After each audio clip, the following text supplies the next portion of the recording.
नमस्कार दोस्तों, आप सभी का आपके YouTube चैनल प्रयास विद अवधेश में स्वागत है। आज हम लोग बात करेंगे जलवायु परिवर्तन के लिए संपन्न हुए ग्लासगो स्कॉटलैंड में COP26 बैठक के बारे में। हम जानेंगे कि इस बैठक में कौन कौन से मुद्दे उठाए गए, भारत ने अपना पक्ष कौन कौन सा रखा और साथ ही साथ COP क्या है और ये किस तरीके से कार्य करता है, किसके नियंत्रण में कार्य करता है और साथ ही साथ इस बैठक का आयोजन कौन करता है। चलिए तो शुरू करते हैं इस टॉपिक को जानना और समझना। याद रखिएगा, ये टॉपिक जितना बड़े एग्जामों के लिए, हम कह सकते हैं 3 स्टेजों वाले एग्जामों के लिए ज़रूरी है, उतना ही ये टॉपिक किसी भी वनडे एग्ज़ाम के लिए भी ज़रूरी है और साथ ही साथ उस प्रत्येक भारतीय या विश्व के व्यक्ति के लिए ज़रूरी है जो जलवायु परिवर्तन के कारण प्रभावित है या जलवायु परिवर्तन से किसी न किसी रूप में प्रभावित हो रहा है। तो चलिए शुरू करते हैं COP26 बैठक के बारे में। तो देखिए, सबसे पहले हम जानेंगे कि COP26 होता क्या है। तो चलिए बारी बारी से इसको समझते हैं। COP26। तो देखिए, COP का मतलब है कॉन्फ्रेंस ऑफ पार्टीज। सब लोग पेन और कॉपी रखिए और लिखते चलिए, बहुत महत्वपूर्ण जानकारी है, इसको नोट करते रहिए, ये आपके मेंस में भी काम आएगा और साथ ही साथ अगर कोई वनडे एग्जाम की तैयारी कर रहा है तो निश्चित तौर पर जो ये टॉपिक पढ़ा रहा हूं उससे क्वेश्चन पूछा जाएगा। क्यों? क्योंकि ये समस्या ना तो किसी देश की है, एक देश की है, ना ही 2 देशों की है, बल्कि ये पूरे विश्व की समस्या है और कोविड-19 से बड़ी भी समस्या है। तो चलिए इसको देखते हैं, ध्यान से समझते हैं।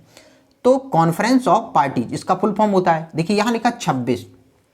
इसका मतलब है कि कॉन्फ्रेंस ऑफ पार्टी की अब तक 26 बैठकें हो चुकी हैं। कितनी बैठकें हो चुकी हैं? 26 बैठकें। और ये कौन सी बैठक थी? 26वीं बैठक थी। तो चलिए देखते हैं, इसका इतिहास जानते हैं, इसका गठन कब किया गया। तो देखिए, इसका अस्तित्व कब आया? तो इसका अस्तित्व आया 1992 में। कब आया? 1992 में।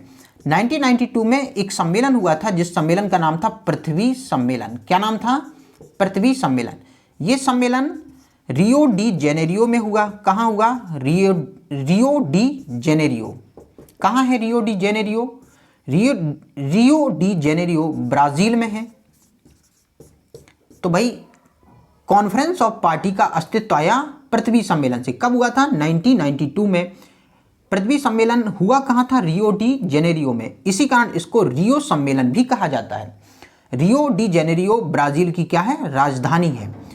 अब देखते हैं कॉन्फ्रेंस ऑफ पार्टीज ने काम करना कब से प्रारंभ किया। तो भाई इसकी पहली बैठक हुई थी 1995 में। याद रखिएगा, ये पहली बैठक कॉन्फ्रेंस ऑफ पार्टीज की कब हुई थी? 1995 में। तब से ये लगातार प्रत्येक वर्ष बैठक करते आ रहा है, प्रत्येक वर्ष बैठक करते आ रहा है और किसी न किसी मुद्दे को लेकर चर्चा करते आ रहा है। अब देखिए, ये एक ऐसा सम्मेलन है या बैठक है जो विश्व के उन देशों द्वारा की जाती है जो जलवायु परिवर्तन के विरुद्ध एकजुट होकर जलवायु परिवर्तन को समाप्त की समस्या को निदान करना चाहते हैं या उसे सॉल्व करना चाहते हैं।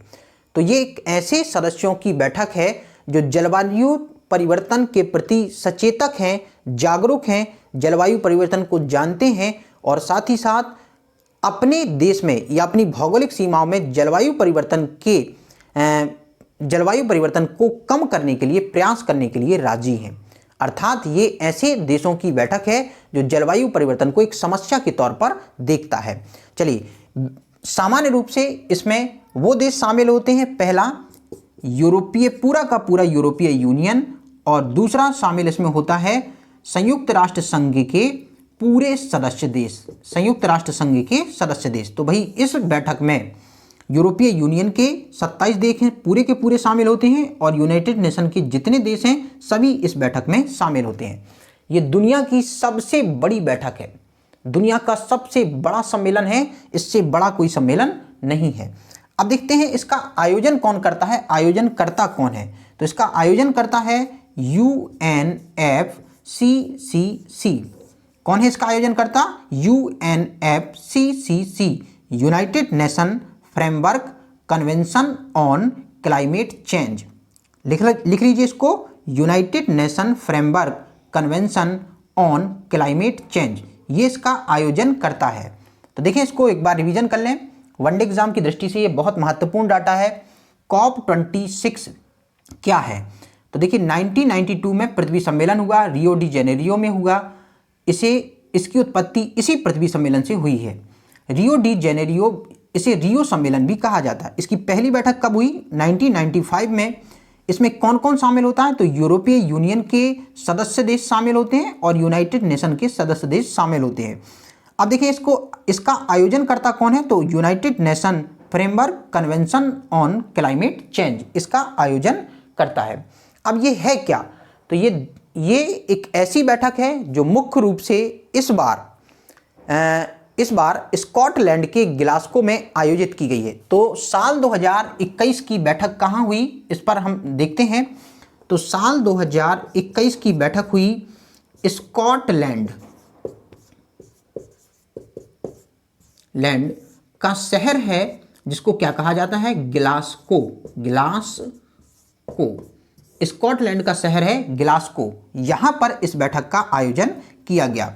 एक चीज और याद रखिएगा, COP26 की बैठक साल 2020 में नहीं हो पाई है। क्यों नहीं हो पाई है? क्योंकि साल 2020 में कोविड-19 के कारण वैश्विक परिस्थितियां अस्थिर थीं। इस कारण इस बैठक का आयोजन नहीं किया गया है। ठीक है, तो साल 2021 का कॉन्फ्रेंस ऑफ पार्टीज का 26वें सम्मेलन का आयोजन कहाँ किया गया? ग्लासगो में। कहाँ है ये? स्कॉटलैंड में। भारत के प्रधानमंत्री भी इस बैठक में शामिल हुए थे। तो चलिए, कॉप क्या है, 26 का क्या मतलब है, इसका अस्तित्व कब आया, ये तमाम चीजें आप जान गए। अब हम जानते हैं कि इस बैठक में ये बैठक क्यों की जाती है और इस बैठक में कौन कौन से मुद्दों पर चर्चा हुई है। क्रमबद्ध रूप से हम जानेंगे। तो सबसे पहले जानते हैं कि इस बैठक का आयोजन क्यों किया गया इस बार। सबसे पहले देखें बैठक का आयोजन क्यों किया गया। तो देखें इसके दो कारण हैं। पहला कारण है इसका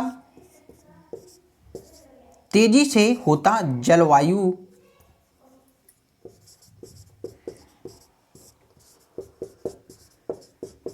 परिवर्तन, पहला कारण। और दूसरा है COP21 बैठक जो कहाँ हुई थी, जो साल 2015 में हुई थी, पेरिस में हुई थी।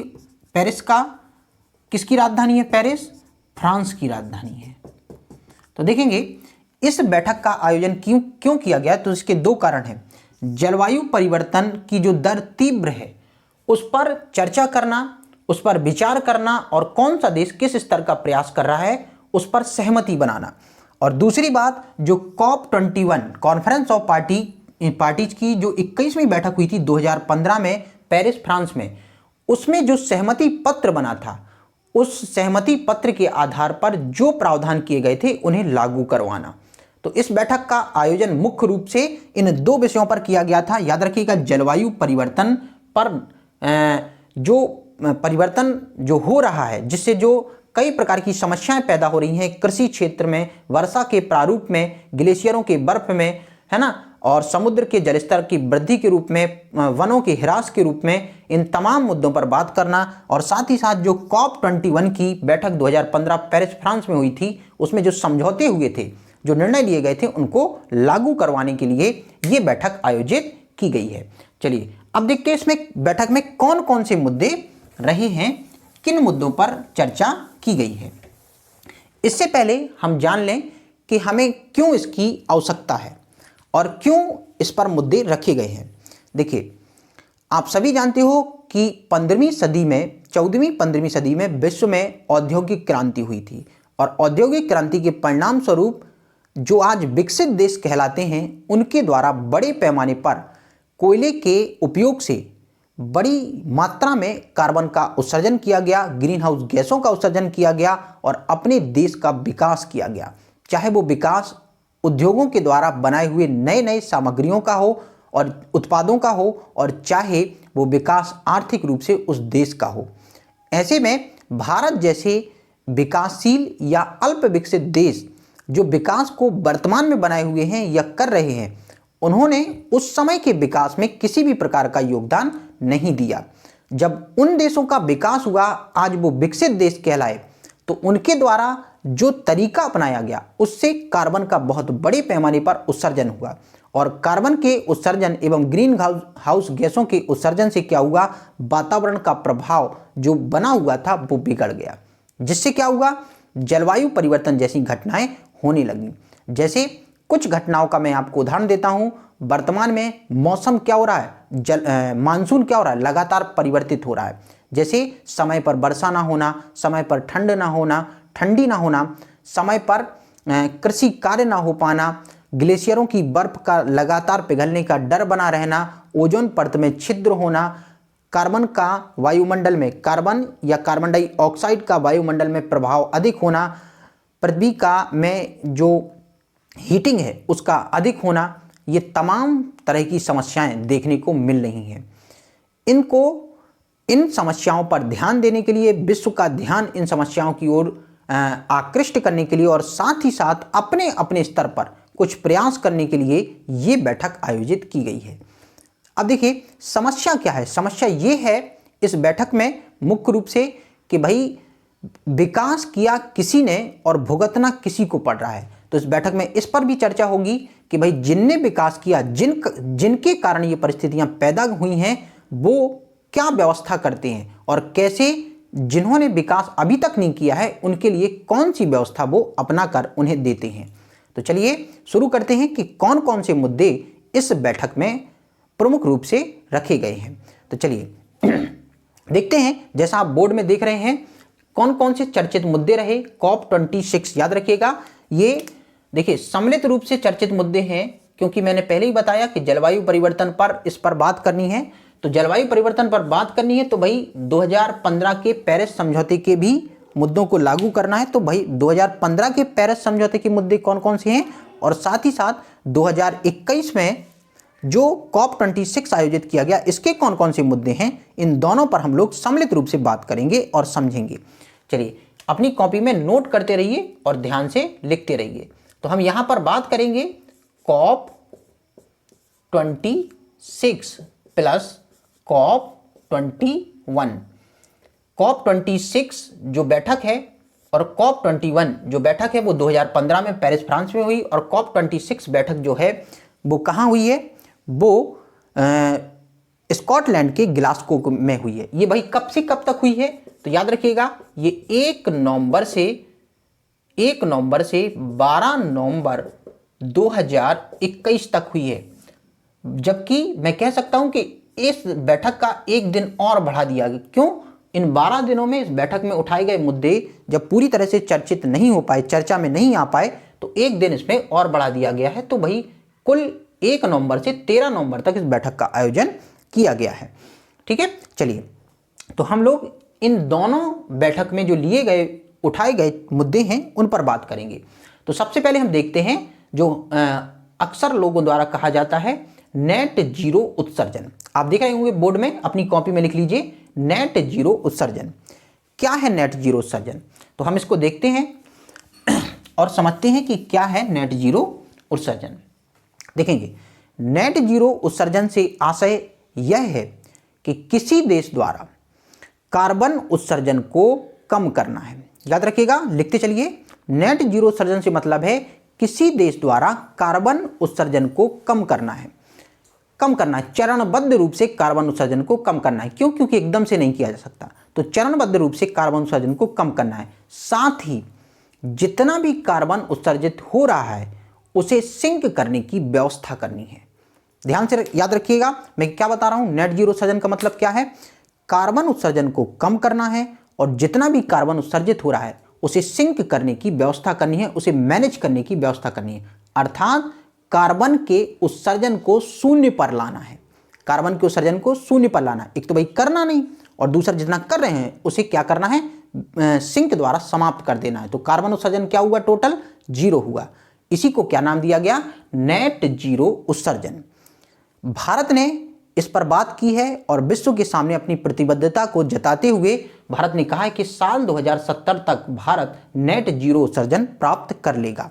अलग अलग देशों ने, सभी ने अपने अपने उत्सर्जन की बताया है कि हम कब तक नेट जीरो उत्सर्जन प्राप्त करेंगे, लेकिन भारत ने, सभी ने कहा है, लेकिन भारत ने 2070 तिथि वर्ष घोषित किया है। याद रखिएगा, ये वनडे एग्जाम के हिसाब से जरूरी है कि कब तक भारत ने नेट जीरो उत्सर्जन कहा है, तो कब तक कहा है, 2070 तक। ठीक है, समझ गए होंगे आप नेट जीरो उत्सर्जन। फिर देखिए ग्रीन क्लाइमेट फंड, दूसरा मुद्दा क्या उठा, ग्रीन क्लाइमेट फंड। देखिए ग्रीन क्लाइमेट फंड क्या है, जिन देशों ने औद्योगिक क्रांति के बाद या औद्योगिक क्रांति से अपने देश में विकास किया है और अपने देश को संपूर्ण रूप से विकसित कर लिया है, हर तरीके से संसाधन उनके यहाँ उपलब्ध हैं और साथ ही साथ आर्थिक रूप से भी वो शक्तिशाली हैं, ऐसे में उन देशों को, जिन देशों का कार्बन उत्सर्जन में योगदान नगण्य रहा है, कम रहा है या नहीं रहा है, उन्हें इस जलवायु परिवर्तन जैसी वैश्विक समस्या से लड़ने के लिए ग्रीन क्लाइमेट फंड कुछ राशि उपलब्ध कराना। ये देखिए 2009 में तय हुई थी, 2015 में भी चर्चित रही और 2021 में भी चर्चित रही, लेकिन अभी तक किसी भी देश ने ग्रीन क्लाइमेट फंड को किसी अल्प विकसित, विकासशील या पिछड़े देश को उपलब्ध नहीं कराया है। तो क्या है green climate fund? Green climate fund एक ऐसा फंड है जो विकसित देशों द्वारा अल्प विकसित, पिछड़े या देशों को दिया जाएगा। ये कितना है, कितना तय किया गया था, $100 अरब। कितना तय देने के लिए तय किया गया था, $100 अरब। याद रखिएगा कितना, $100 अरब। चलिए फिर है नवीकरणीय ऊर्जा। तो देखिए नवीकरणीय ऊर्जा ऐसी ऊर्जा है जिसका चलती है, प्रकृति को किसी भी प्रकार से नुकसान या पर्यावरण को नुकसान नहीं पहुंचाती है, उसे कौन सी एनर्जी कहा जाता है, नवीकरणीय ऊर्जा कहा जाता है। जैसे सौर ऊर्जा, पवन ऊर्जा, भूतापीय ऊर्जा, सोलर सेल से बनने वाली ऊर्जा आदि ऊर्जा को क्या कहा जाता है, नवीकरणीय ऊर्जा कहा जाता है। तो इस बैठक में यह तय किया गया कि कार्बन का उत्सर्जन तो कम करना ही है, कोयले का दहन कम करना ही है, लेकिन साथ ही साथ हमें नवीकरणीय ऊर्जा को विकल्प के रूप में रखना है, विकल्प के रूप में नहीं रखना है, मुख्य आधार के रूप में रखना है और हमें नवीकरणीय ऊर्जा का अधिक से अधिक उपयोग करना है ताकि जलवायु परिवर्तन की दर को कम किया जाए, जलवायु परिवर्तन को जो तेजी से हो रहा है उसे रोका जा सके। तो किस संसाधनों पर बात की गई है इस सम्मेलन में, नवीकरणीय ऊर्जा संसाधनों पर विशेष बल देने की बात कही गई है। फिर देखिए पृथ्वी का तापमान।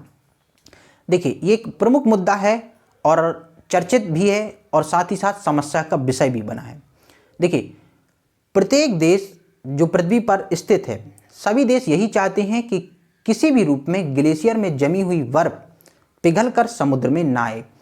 अगर ग्लेशियर में जमी हुई बर्फ पिघलकर समुद्र में आएगी तो निश्चित तौर पर समुद्र का जल स्तर बढ़ जाएगा और समुद्र का जल स्तर बढ़ने से क्या होगा, जो द्वीपीय देश हैं, छोटे देश हैं, जो वो इस विकास की दौड़ में भले ही ना रहे हों, भले ही उनका योगदान ना रहा हो, लेकिन जलवायु परिवर्तन के संकट से, ग्लेशियरों की बर्फ पिघलने से उनको कोई नहीं बचा सकता। अर्थात क्या होगा, पृथ्वी का तापमान बढ़ने से निश्चित तौर पर पृथ्वी पर महाप्रलय की स्थिति बन जाएगी। तो ये तय किया गया है इस बैठक में कि 21वीं सदी के अंत तक, कहां तक, 21वीं सदी के अंत तक, अभी देखिए 2021 चल रहा है, 21वीं सदी समाप्त होने में 79 ईयर बाकी हैं। इस चीज को याद रखना, अभी 2021 चल रहा है, 21वीं सदी समाप्त होने में 79 ईयर बाकी हैं और पृथ्वी का तापमान इस समय 1.1 डिग्री सेल्सियस बढ़ चुका है। और इस बैठक में तय क्या किया गया, इस बैठक में तय किया गया कि पृथ्वी के तापमान को 21वीं सदी के अंत तक 1.5 डिग्री सेल्सियस से अधिक बढ़ने नहीं देना है। और अगर बढ़ने की, पृथ्वी के तापमान की बढ़ने की दर यही रही तो निश्चित तौर पर 21वीं सदी के अंत तक पृथ्वी का तापमान 2 से 3 डिग्री सेल्सियस बढ़ जाएगा और ऐसे में क्या होगा, पृथ्वी में महाप्रलय की स्थिति बन जाएगी। तो पृथ्वी के तापमान को यह तय किया गया इस बैठक में कि 1.5 डिग्री सेल्सियस से अधिक नहीं बढ़ने देना है, जबकि 2021 तक ही पृथ्वी का तापमान कितना बढ़ चुका है, 1.1 डिग्री सेल्सियस बढ़ चुका है। चलिए अगला देखते हैं। देखिए अगला है, यहां पर देखिए अगला है INDC लक्ष्य। याद रखिएगा ये INDC लक्ष्य हैं, प्रत्येक देश द्वारा घोषित किए गए हैं। INDC लक्ष्य, देखिए इंग्लिश में इसको फुल फॉर्म क्या है, intended nationally determined contribution, intended nationally determined contribution, INDC लक्ष्य। अब भाई देखते हैं ये क्या होते हैं और क्यों सभी देशों द्वारा घोषित किए गए हैं। भारत ने भी घोषित किया है कि भारत INDC लक्ष्य को 2030 तक प्राप्त कर लेगा। कब तक प्राप्त कर लेगा, 2030 तक। तो चलिए पहले समझ लेते हैं INDC लक्ष्य क्या है। INDC लक्ष्य का मतलब है कि प्रत्येक देश कार्बन उत्सर्जन कम करेगा। पहला INDC लक्ष्य में शामिल है प्रत्येक देश कार्बन उत्सर्जन को कम करेगा। दूसरा, कार्बन सिंक की व्यवस्था करेगा, कार्बन सिंक की व्यवस्था करेगा। देखिए ये 2 पॉइंट वही है जो नेट जीरो उत्सर्जन में है, यही 2 पॉइंट नेट जीरो उत्सर्जन में है। पहला क्या है, कार्बन उत्सर्जन कम करेगा। दूसरा, कार्बन सिंक की व्यवस्था करेगा। तीसरा, नवीकरणीय ऊर्जा संसाधनों को डेवलप करेगा। ऐसा क्यों किया गया भाई, जब हम कार्बन उत्सर्जन को कम करेंगे तो क्या होगा कि भाई निश्चित तौर पर जो हमारी आवश्यकताएं हैं, ऊर्जा की आवश्यकताएं हैं, वो क्या हो जाएंगी, मांग ज़्यादा है, मांग क्या होगी, ज़्यादा, डिमांड क्या होगी, ज़्यादा होगी, भाई सप्लाई रुक जाएगी, तो देश का विकास क्या हो जाएगा, अवरुद्ध हो जाएगा या देश ठप पड़ जाएगा। बिना एनर्जी के इस समय किसी भी देश का विकास संभव नहीं है। तो हमें क्या करना पड़ेगा भाई, कार्बन उत्सर्जन, कोयले के दहन को कम करने के साथ साथ नवीकरणीय ऊर्जा को बढ़ाने पर फोकस करना पड़ेगा। इसी को कहा जाता है INDC लक्ष्य। प्रत्येक देश द्वारा, जो भी इसमें शामिल हुए थे, समर्थक देश थे, सबके द्वारा INDC लक्ष्य घोषित किए गए हैं। भारत द्वारा भी INDC लक्ष्य घोषित किया गया है। और कौन से वर्ष को INDC लक्ष्य के रूप में घोषित किया है भारत ने, 2030 को। चलिए अगला देखते हैं, जीवन शैली में बदलाव। देखिए भारत 2015 के पेरिस जलवायु सम्मेलन में और 2021 के ग्लासगो स्कॉटलैंड सम्मेलन में एक प्रमुख नेतृत्वकर्ता की भूमिका में रहा है। भारत की साख देखिए किस तरीके से बड़ी है, अंतर्राष्ट्रीय बैठकों में पता चलता है। निश्चित तौर पर इन सम्मेलनों में भारत की साख बड़ी है और भारत की जो मत थे, भारत की जो बातें थीं जलवायु परिवर्तन को लेकर, इस बैठक में स्वीकारी गई हैं। अधिकतर लोगों द्वारा उनको स्वीकृति प्रदान की गई है, देशों द्वारा स्वीकृति प्रदान की गई। तो ये कह सकते हैं कि भारत की साख निश्चित तौर पर बढ़ रही है। चलिए, तो भारत के प्रधानमंत्री नरेंद्र मोदी ने कहा है कि हमें ऐसी जीवन शैली को अपनाना पड़ेगा जो आज के हिसाब से, आज के परिस्थितियों के हिसाब से उचित हो, अच्छी हो। अर्थात उन्होंने कहा है कि हमें एकल जीवन शैली को छोड़कर सम्मिलित जीवन शैली को अपनाना पड़ेगा। अर्थात हमें परिवहन के ऐसे साधन पर विशेष फोकस करना पड़ेगा, विशेष ध्यान देना पड़ेगा जिसमें सामूहिक परिवहन को बढ़ावा दिया जा रहा हो, ताकि कार्बन का उत्सर्जन कम किया जाए, प्रदूषण कम किया जाए, ध्वनि प्रदूषण कम हो, वायु प्रदूषण कम हो और साथ ही साथ जलवायु परिवर्तन को भी इस तरीके से हम नियंत्रित कर सकते हैं इन तरीकों को अपनाकर। तो हमें एकल परिवहन को छोड़कर सामूहिक परिवहन पर फोकस करना, ये प्रधानमंत्री ने कहा है। फिर देखेंगे प्रदूषणकारी वाहनों से मुक्ति। प्रत्येक देशों से कहा गया है भाई प्रदूषण फैलाने वाले एक आधार कौन है, प्रदूषणकारी वाहन। तो प्रत्येक देश से कहा गया है कि आप अपने देश में प्रदूषणकारी वाहनों से, जैसे पेट्रोल या डीजल से चलने वाले वाहनों से कब तक मुक्ति करेंगे, कब तक स्वतंत्र हो जाएंगे, कब तक उनको छोड़ देंगे और इलेक्ट्रॉनिक व्हीकल पर फोकस करेंगे, है ना। तो हर देश द्वारा ये लक्ष्य घोषित किया गया है। भारत ने भी कहा है कि प्रदूषणकारी वाहनों से मुक्ति हम 2040 तक प्राप्त कर लेंगे और भारत में पेट्रोल और डीजल से चलने वाले वाहनों को बंद करके इलेक्ट्रॉनिक व्हीकल पर हम फोकस करेंगे। कब तक भारत ने घोषित किया है, 2040 तक। ठीक है, ये भी एक बहुत अच्छा आधार है जिससे जलवायु परिवर्तन को हम कम कर सकते हैं। ये भी प्रधानमंत्री नरेंद्र मोदी ने वहां पर कहा है। अगला देखते हैं, देखेंगे 8 मुद्दे ये हो गए। 9वां मुद्दा है वन। वन क्या है, देखिए मुख्य रूप से कार्बन सिंक का काम कौन करता है, वन करते हैं। जितना ज़्यादा वन का एरिया होगा और विकास होगा उतना ही ज़्यादा कार्बन का सिंक होगा, और जितना कार्बन का सिंक होगा वातावरण में या आसपास के पर्यावरण में कार्बन की जो मुक्त अवस्था है उतनी ही क्या हो जाएगी, कम हो जाएगी। और जब कार्बन की मुक्त अवस्था कम हो जाएगी तो निश्चित तौर पर जलवायु परिवर्तन भी क्या किया जा सकता है, जलवायु परिवर्तन की तीव्र दर को कम किया जा सकता है और अंततः इसको बिल्कुल रोका जा सकता है। देखेंगे तो इस बैठक में वन एक प्रमुख मुद्दा रहा, जिसमें कहा गया कि हमें वनों की रक्षा करनी है। वनों की रक्षा करने के साथ साथ इनके एरिया को, इसके क्षेत्रफल को भी हमें क्या करना है, बढ़ाना है। तो इस पर भी फोकस किया गया। अगला है आइलैंड स्टेटस। तो भाई आइलैंड स्टेटस क्या है? आइलैंड स्टेटस का मतलब है छोटे द्वीपीय देश।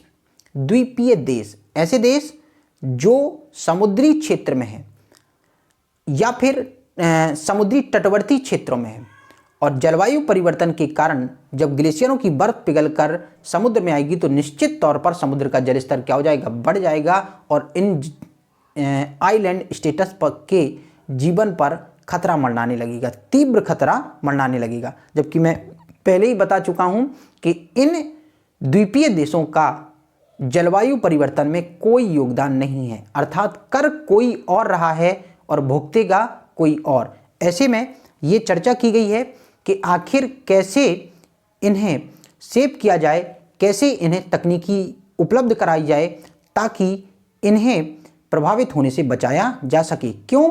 क्योंकि इनकी जलवायु परिवर्तन में अभी तक कोई विशेष योगदान नहीं है। चलिए अगला देखते हैं, किसान। देखते हैं किसान।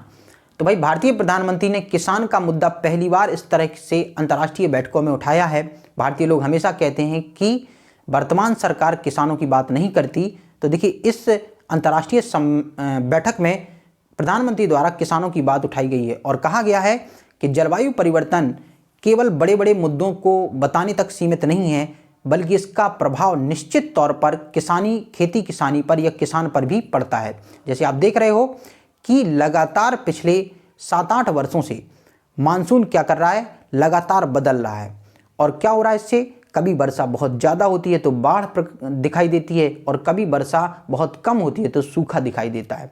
कभी वर्षा समय से पहले हो जाती है तो कभी वर्षा समय के बहुत समय बाद होती है। जैसा इस बार हुआ, उत्तर भारत में वर्षा बहुत देर से हुई, जिससे किसान खरीफ की फसल को बोने में समर्थ नहीं हो पाए और उनके यहाँ जो खरीफ की फसल की बुवाई होती थी वो संपन्न नहीं हो पाई। तो निश्चित तौर पर जलवायु परिवर्तन का प्रभाव किसानों पर भी उतना ही पड़ता है जितना कि अन्य क्षेत्रों पर पड़ रहा है। चलिए अगला देखते हैं, जीवाश्म ईंधन। मैं पहले ही बता चुका हूं, पहले ही चर्चा कर चुका हूं इस मुद्दे पर। देखिए इस मुद्दे में कहा गया है, इस बैठक में कहा गया है कि हमें जीवाश्म ईंधनों को चरणबद्ध रूप से उपयोग को कम करना है। याद रखिएगा यहाँ पर एक शब्द प्रयोग किया गया है, चरणबद्ध रूप से। जब तक हम जीवाश्म ईंधनों का प्रयोग करते रहेंगे तब तक कार्बन और वायुमंडल में विभिन्न प्रकार की गैसों का उत्सर्जन होता रहेगा और निश्चित तौर पर जलवायु परिवर्तन एक संकट के रूप में हमारे सामने बना रहेगा। मैं तो कहूँगा भाई कि इस समय सबसे बड़ी विश्व के सामने जो चुनौती है और वैश्विक समस्या है वो जलवायु परिवर्तन है। हमें भाई इसको रोकना है, व्यक्तिगत स्तर पर इसके रोकने के प्रयास करने हैं ताकि प्रति व्यक्ति कार्बन के उत्सर्जन को कमी लाई जा सके। जब हम और आप मिलकर प्रयास करेंगे तो निश्चित तौर पर जलवायु परिवर्तन को रोक सकते हैं, इस वैश्विक समस्या को रोक सकते हैं। तो मेरा आप सभी से यही कहना है कि हमें व्यक्तिगत स्तर पर भी इस समस्या के बारे में सोचना पड़ेगा और जागरूक रहना पड़ेगा, जानना पड़ेगा कि जलवायु परिवर्तन किस हद तक हमारी सामाजिक संरचना, हमारी आर्थिक संरचना, हमारे पर्यावरण, हमारी स्थिति को परिवर्तित करने की क्षमता रखता है। तो देखिए इस बैठक में कहा गया है कि जीवाश्म ईंधन का जो उपयोग कर रहे हैं हमें उसको चरणबद्ध रूप से क्या करना है, रोकना है। चरणबद्ध रूप कहने का मतलब क्या है, धीरे धीरे उसको रोकना है, एकदम से नहीं रोकना है। एकदम से रोक देंगे तो होगा क्या कि भाई वैकल्पिक साधन नहीं होगा, और जीवाश्म ईंधन का चरणबद्ध रूप से अगर नहीं रोका गया, एकदम से रोका गया तो वैकल्पिक साधन ना होने के कारण भाई वहाँ पर क्या होगा, जो अन्य छोटे मोटे विकासात्मक कार्य किए जा रहे हैं वो ठप हो जाएंगे और देश क्या हो जाएगा, देश कई वर्ष पीछे पहुंच जाएगा। तो भाई एकदम से नहीं रोकना है, धीरे धीरे चरणबद्ध तरीके से रोकना है। जितना हम इसको रोकते जाएंगे उतने ही अन्य वैकल्पिक साधनों का, अच्छे ऊर्जा साधनों का या नवीकरणीय ऊर्जा संसाधनों का विकास करते जाएंगे ताकि जो कमी कर रहे हैं उसे पूरा किया जाए, अन्य साधनों से पूरा किया जा सके। फिर देखते हैं इसमें अगला है 13वां मुद्दा, पेरिस समझौता। देखिए साल 2015 में जो पेरिस समझौता हुआ था उस समझौते में अनुच्छेद 6 था और अनुच्छेद 6 में लिखा है कि कैसे विश्व के विभिन्न देश कार्बन उत्सर्जन को कम करेंगे। मैंने कहा अनुच्छेद 6 में लिखा है कैसे विश्व के विभिन्न देश कार्बन उत्सर्जन को कम करेंगे। तो भाई इस पर सहमति बनाई गई है, इस पर चर्चा की गई है कि भाई वो तरीका क्या होगा जिससे कार्बन उत्सर्जन को कम किया जाए और जलवायु परिवर्तन को रोका जाए। चलिए अगला है, प्रधानमंत्री ने कहा है कि भाई जलवायु परिवर्तन को स्कूली शिक्षा के रूप में शामिल किया जाना चाहिए। ऐसा उन्होंने क्यों कहा, ये बहुत अच्छा आधार है, क्योंकि देखिए हमसे पहली बड़ी पीढ़ी जलवायु परिवर्तन से परिचित नहीं थी, और परिचित नहीं थी तो भाई उन्होंने प्रयास नहीं किया। इसको क्या किया, अनियमित तौर पर, अवैज्ञानिक तौर पर चीज़ों का उपभोग किया, और उपभोग के परिणाम स्वरूप हुआ क्या कि प्रकृति में चारों तरफ कार्बन की मात्रा बढ़ गई, ग्रीन हाउस गैसों की मात्रा बढ़ गई, उत्सर्जक गैसों की मात्रा बढ़ गई। तो भाई अगर हम इसे सिलेबस में शामिल कर दें और बचपन से ही बच्चों को ये पढ़ाएं कि जलवायु परिवर्तन क्या होता है, ये कैसे इफेक्ट करता है, कैसे मानव जीवन के स्वास्थ्य पर प्रभाव डालता है, कैसे प्रकृति पर या प्राकृतिक चीज़ों को प्रभावित करने की क्षमता रखता है, तो निश्चित तौर पर उनमें इस चीज़ के प्रति जागरूकता पैदा होगी और प्रति व्यक्ति जो कार्बन का उत्सर्जन है उसे कम किया जा सकता है। तो इसे स्कूली पाठ्यक्रम के रूप में शामिल करना एक अच्छा प्रयास या अच्छा कदम कहा जा सकता है। तो ये था भाई, ये था COP26 की बैठक में, वैश्विक बैठक में लिए गए निर्णय या चर्चित विषयों के बारे में प्रमुख जानकारी। देखिए मैं आपके लिए ऐसे विषय लेकर आता हूं, इस चैनल को लाने का मेरा मुख्य उद्देश्य यही है कि मैं आपको ऐसा कंटेंट उपलब्ध कराऊं जो करंट पर बेस्ड हो लेकिन जीएस से रिलेटिव हो। तो आप लोगों से मेरी गुजारिश है, आप लोगों से मेरा निवेदन है, हाथ जोड़कर निवेदन है कि जो मेरे इस चैनल को देख रहे हैं या इस वीडियो को देख रहे हैं, जिन्होंने अब तक लाइक या सब्सक्राइब नहीं किया है, वीडियो को पूरा नहीं देख रहे हैं, तो प्लीज़ भाई वीडियो को पूरा देखें, वीडियो को लाइक करें और अपनी राय कमेंट बॉक्स में ज़रूर दिखाएं, बताएं कि आप और कौन सा वीडियो हमसे जानना चाहते हैं या पढ़ना चाहते हैं। चलिए अगले वीडियो तक सभी लोगों को नमस्कार, जय हिंद।